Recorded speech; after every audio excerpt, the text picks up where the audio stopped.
শুভ সকাল বন্ধুরা, সুপান্ত লিসা ব্লগে সবাইকে ওয়েলকাম। আশা করি সবাই ভালো আছো, আমিও ভালো আছি। আজকে হলো ভীম একাদশী, আর তোমরা তো জানোই আমাদের বছরে এই বছরটা পুরো একাদশী করতে হচ্ছে।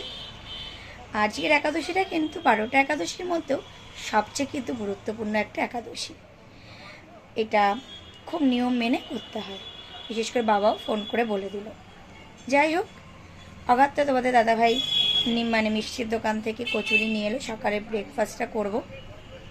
তোমাদের দাদাভাই মুখটা শুকিয়ে গেল, নাকটা এখনও শুকায়নি, আর মায়ের চোখটা অনেকটা ঠিক হয়েছে। যাই হোক, তোমাদের যেটা বলার আছে, আজকে তো প্রপোজ ডে। সবাই সবার হাজব্যান্ডকে গার্লফ্রেন্ডকে নিশ্চয়ই প্রপোজ করছো, আমি অবশ্যই করব। আর অবস্থা দেখো, আমার বিছানার অবস্থা এটাকে এখন পরিষ্কার করতে হবে। এটাকে একদম পরিষ্কার করে নিই, দিয়ে তারপরে তোমাদের সাথে আবার আসছি। যে দেখো বন্ধুরা, অলমোস্ট বিছানাটা আমার গোছানো হয়ে গেছে। এদিকে একটু সুন্দর রোদের আবহাওয়া দেখিয়ে দিচ্ছি।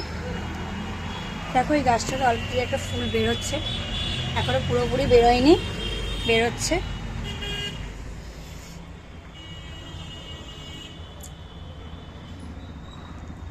ঠিক আছে, চলো এরপরে কি করি না করি আবার আসছি।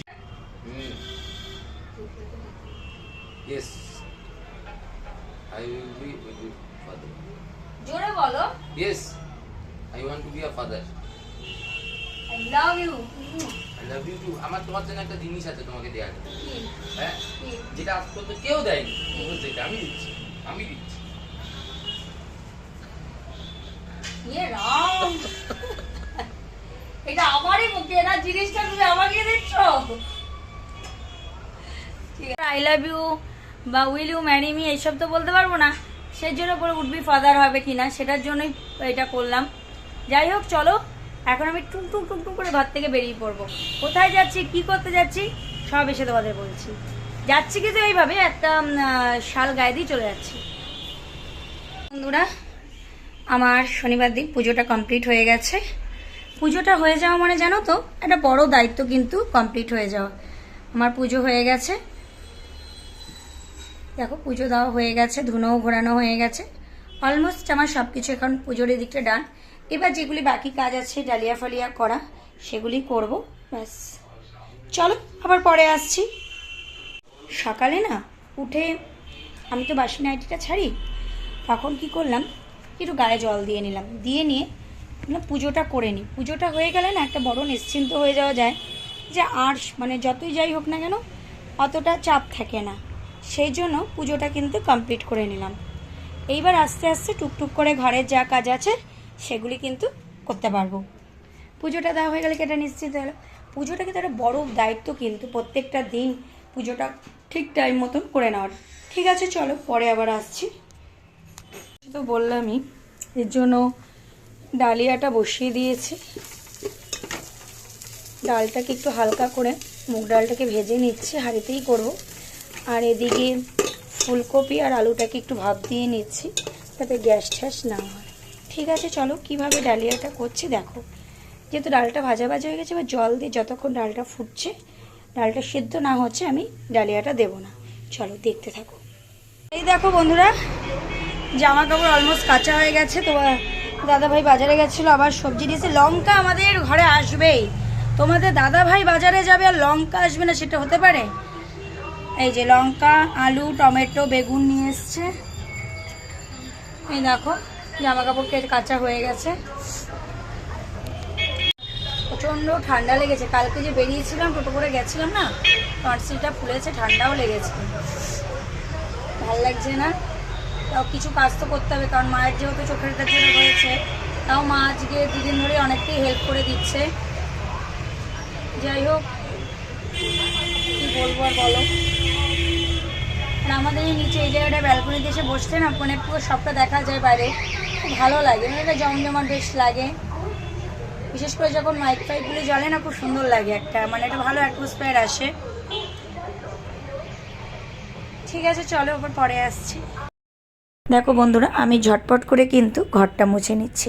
তোমাদের তো বলেইছি এখন আমাদের বাড়িতে কাজের লোক নেই, সেই হিসাবে আমি ঝটপট করে তাড়াতাড়ি কাজ। আর মায়ের যেহেতু শরীরটা খারাপ তোমরা তো দেখেই নিয়েছো, সেই কারণে কিন্তু আমি কিন্তু ঝটপট করে ঘর দুয়ারটা মুছে নিলাম।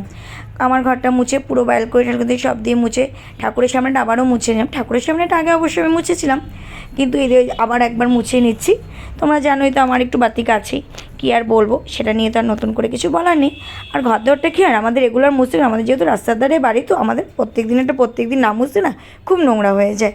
জানি না, অনেকেই বলে যে রোজ নাকি মোছে না। দেখো এই যে লম্বা লম্বা করে বোটা সমেত বেগুনগুলিকে কেটে নিয়েছি, তার উপরে নুন হলুদ একটু চিনি মাখিয়ে ভেজে নিয়েছি।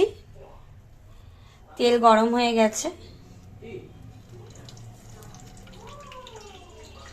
একটু পোস্ত ছিটিয়ে নিয়েছি। বেশ টেস্টি হয়, তোমরা একবার বাড়িতে ট্রাই করে দেখতে পারো, আশা করি তোমাদেরও ভালো লাগবে।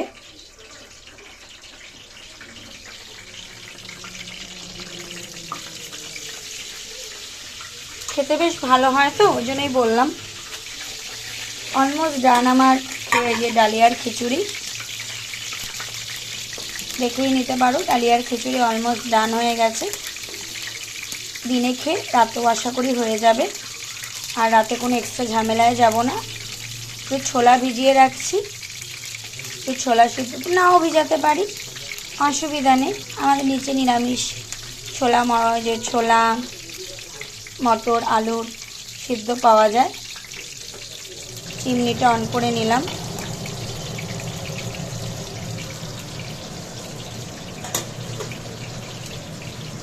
ঠিক আছে, চলো আবার পরে আসছি।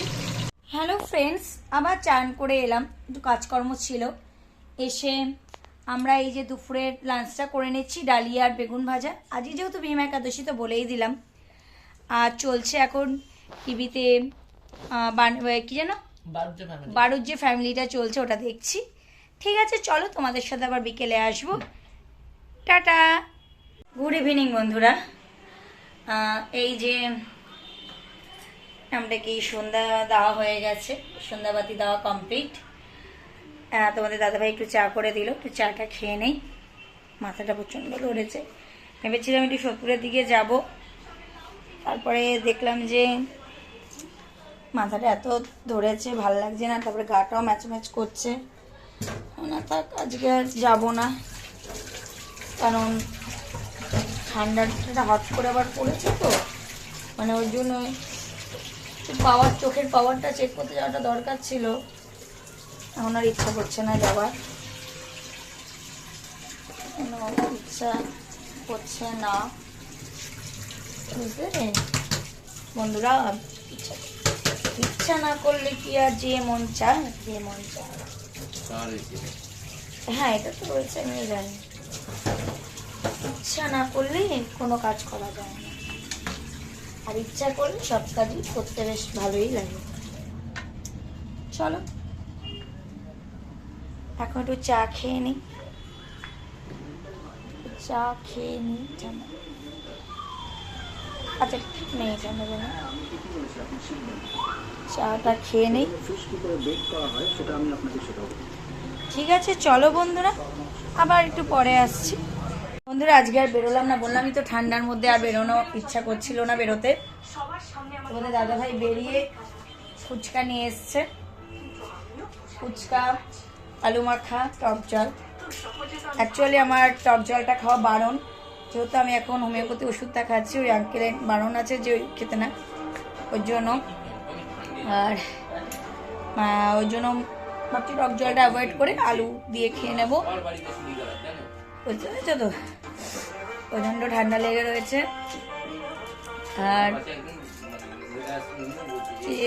তোমরা কে কী করছো অবশ্যই কিন্তু কমেন্টে জানিও।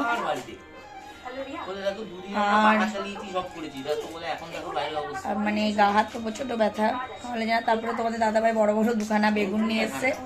ও ভেবেছে লম্বা লম্বা করে বেগুনগুলি দিয়ে করলে ভালো হবে। আমি বললাম না, এগুলি লম্বা দিয়ে ভালো লাগে না, এগুলি তোমাকে করতে হবে গোল গোল করে। সেমভাবেই করবো, করে খাওয়ার আগে ভেজে নেব। এখন না, 10টা সাড়ে 10টার দিকে ভেজে নেব, যখন ভাজবো তোমাদের সাথে শেয়ার করে নেব। চলো আবার পরে আসছি। আজকে রাতে তো তোমাদের বলেইছিলাম তোমাদের দাদাভাই বেগুন এনেছে অনেক বড় বড়, সে গোল গোল করে কেটেছি। আর এই রেসিপিটা কিন্তু এটা কার আমি বলছি, এটা আমার মৌয়ের রেসিপি। মৌকে তার পরিচয়টা একটু বাদিয়ে দিচ্ছি। আমার শাশুড়ি মায়ের মুখে শুনেছি যে মানে আমার দিদি শাশুড়ি মৌ মানে হলো তোমাদের দাদাভাই ঠাকুমা, মানে তাকে তো আমি কোনোদিনও চোখে দেখিনি, কিন্তু তার গল্প শুনেছি সে নাকি খুব সামান্য তেলে এবং সুন্দর করে বেগুন ভাজা করতো। সেটাই আজকে একবার ট্রাই করে দেখলাম, বেশ ফাটাফাটি হয়েছে বলে তো মনে হচ্ছে। তার উপরে তো আমি একটু পোস্ত ছিটিয়ে নিয়েছি যাতে এটাকে বেগুন সুন্দরী বলা যায়। মানে যেই মানুষটাকে চোখে দেখিনি কিন্তু তার গল্প কথায় আছে না, যাকে আমি চোখে দেখিনি তার অনেক গল্প শুনেছি, গল্প শুনে তার আমি অল্প অল্প প্রেমে পড়েছি, সেই হলো অবস্থাটা আজকে হয়েছে। ঠিক আছে বন্ধুরা, আর ডিনারে তো রয়েই গেছে আমাদের, বলেই দিয়েছিলাম ডালিয়া। এই যেটা গান আছে না, যাকে তাকে আমি চোখে দেখিনি তার অনেক গল্প শুনেছি, গল্প শুনে তাকে আমি অল্প অল্প ভালোবেসেছি। সেই অবস্থা হয়েছে এই মোয়ের সাথে। আমার ঠাকুমা যখন মারা গেছে আমার বাবার তখন 5 বছর বয়স, তাকে তো দেখার কোনো প্রশ্নই নেই। আর এই বাড়িতে এসেও আমি আমার দিদি শাশুড়িকে দেখিনি, মানে দিদি শাশুড়ি বলতে আমার মানে তোমাদের দাদাভাই ঠাকুমা। এমনি আর এক মানে ওর দিদাকে আমি দেখেছি। ঠিক আছে বন্ধুরা, আজকে ব্লগটা বাড়াবো না, কারণ বাড়ালে অনেক বড় হয়ে যায়, এডিট করতে সমস্যা হয়, তাই এখানেই ব্লগটা শেষ করে দিচ্ছি। একটু বাদে একটু লাইভে আসবো, তখন তোমরা একটু কমেন্ট করো, দেখা যাবে। আর চলো বন্ধুরা, আজকের মতন লাইভটা এখানেই এন্ড করছি। দেখা হবে আবার নতুন একটা ব্লগে। ভালো থেকো, সুস্থ থেকো, এইটাই বলবো। আর এখনও অবধি যারা আমার চ্যানেলটি সাবস্ক্রাইব করোনি তারা অতি অবশ্যই আমার চ্যানেলটি সাবস্ক্রাইব করে পাশে থাকা বেল বাটনটি প্রেস করে দেবে, যাতে আমার ভিডিও নোটিফিকেশন তোমাদের কাছে খুব তাড়াতাড়ি পৌঁছে যায়। Good night sweetness, tata.